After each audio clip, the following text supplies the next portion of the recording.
बोरिवलीतील प्रसिद्ध मंगेश वडापाव यांनाही गॅसचा फटका बसलाय। तुम्ही बघू शकतात आता मी त्यांच्या जे वडापाव जिथे तयार होतात तिथे आलो आहेत आणि गॅस नसल्याने मंगेश वडापाव वाला यांना आता लाकडे जाळून वडा तयार करत आहेत। त्यांच्या वडा तयार करण्याची पद्धत याच्या आधी गॅसवर होतो पण आता लाकडे जाळून ते करत आहेत।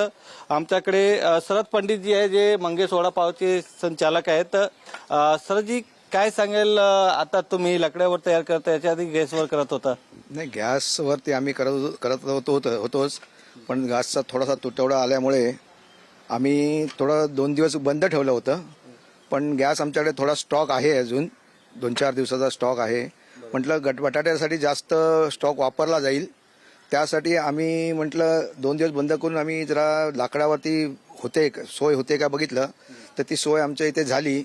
त्यामुळे आता आम्ही बटाटे शिजवण्याचा प्रकार हा लाकडावर करतोय आणि जो काही उरलेला गॅस आहे आमच्याकडे, बाटल्या आहेत कमर्शियल, त्याच्यावरती आम्ही तळून आम्ही ते विकत आहोत। आणि अशी आमच्या सर्व ग्राहकांची आमची गैरसोय जी 2 दिवस झाली होती ती आता आम्ही कमी केलेली आहे आणि ग्राहक त्यामुळे जरा खुश झालेला आहे आमचा। पण याच्या आधी 2 दिवस आधी ग्राहक नाराज पण होते, बरेच लोक आले होते तुमच्याकडे आणि भेटलं नाही तर ते नाराज झाले होते। भरपूर झालेले, कारण काय हे चवीसाठी ते आमच्याकडे खास येतात आणि ते नाराज तर झालेच होते। त्यासाठी आम्ही मग काहीतरी एक जुगार करायचा म्हटलं तर हे करायलाच पाहिजे ग्राहकांच्या सोयीसाठी, आणि आहे चाललंय आता। याच्या आधी तुम्ही गॅसवर हा सगळे तयार करत होता तर किती वेळ लागत होता आणि आता किती वेळ लागतात तयार केल्यामध्ये? नाही, वेळेमध्ये एवढं जास्त हे नाही आहे, फरक नाही पडत आहे, पण थोडासा तकलीफ थोडी होते। गॅस असलं तर काय थोडंसं बरं वाटतं जरा। दररोज किती वडे तुम्ही तयार करतात आणि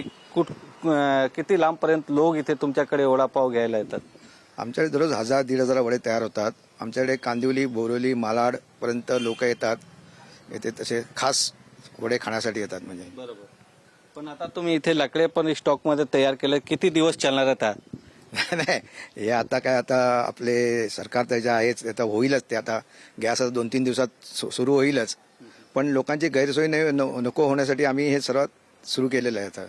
पण वडापावच्या दरामध्ये तुम्ही वाढ पण केले आहेत आता? नाही, वाढ थोडीशीच केली, 1 रुपयाने केलेली आहे वाढ, पण ती म्हणजे आम्हाला जरा GST पण आता भरायला लागतोय आणि त्यासाठी आम्ही ते आता बिलिंग वगैरे करतो, त्यासाठी हे वाढ केलेली आहे ती। तर हे मंगेश वडापावचे शरदजी आहेत जे यांनी बोलले आहेत की आता वडापावच्या दरांमध्ये पण यांनी वाढ केले आहेत आणि तुम्ही बघू शकता तिथे जे बटाटे ते बॉईल करण्याचे काम आता लाकड्यावर सुरू आहे। याच्या आधी हा काम जे आहे ते गॅसवर होत होता पण गॅस नसल्यामुळे आता लाकड्यावर सुरू केले आहेत। Video journalist Adil Shah Govind Thakur, TV9 Marathi, Mumbai.